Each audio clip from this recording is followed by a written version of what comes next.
চাওক মই আপোনালোকক দেখুৱাইছোঁ যিমান দূৰলৈকে চকু যাব সিমান দূৰলৈকে আপোনালোকে লেকটো দেখা পাই থাকিব। এই লেকটো নেচাৰেল লেক নহয়, এই লেকটো হৈছে আমাৰ যেতিয়া কপিলী হাইড্ৰ পাৱাৰ প্ৰজেক্ট হৈছিল তেতিয়া সেই প্ৰজেক্টৰ অংশ হিচাপে এই লেকটো নিৰ্মাণ কৰা হৈছিল। আপোনালোকে আচৰিত হ'ব, এই লেকটো 18,000 বিঘা মাটিৰে আবৃত হৈ আছে। আমাৰ অসমত বা উত্তৰ পূৰ্বাঞ্চলত ইমান ডাঙৰ লেক হয়তো দ্বিতীয়টো নাই। লেকৰ লগতে গল্ফ ফিল্ড বুলিও এখন আছে, যদিও ইয়াত গল্ফ নহয়, আমাৰ পুৰণা ইয়াতে আমি গল্ফ ফিল্ড বুলিয়ে ইয়াক জানো। আৰু গল্ফ ফিল্ডখনো প্ৰায় 17,000 বিঘা মাটিৰে আবৃত হৈ আছে।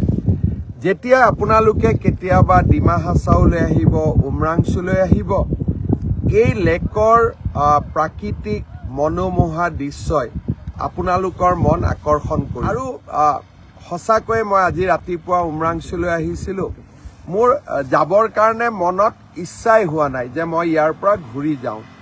আপোনালোকে দেখিব ইয়াতে ধুনীয়াকৈ কিছুমান ঘৰ বনাই আছে, আপোনালোকে লক্ষ্য কৰক গাড়ীখন গৈ আছে, কাষত সৰু সৰু জুপুৰি ঘৰ বনাই আছে, এখন মঞ্চ তৈয়াৰ হৈ আছে। এইবিলাক কৰিছে আমাৰ কাউন্সিলৰ পৰা ফেলকন উৎসৱৰ কাৰণে। প্ৰতি বছৰে নৱেম্বৰ ডিচেম্বৰ মাহত আমাৰ ডিমা হাছাও স্বায়ত্তশাসিত পৰিষদে ইয়াতে ফেলকন উৎসৱ পালন কৰে। তেওঁলোকে পৰীক্ষা কৰিছিলে যে ফেলকনবিলাক ক'ৰ পৰা আহে আৰু ক'লৈকে যায়।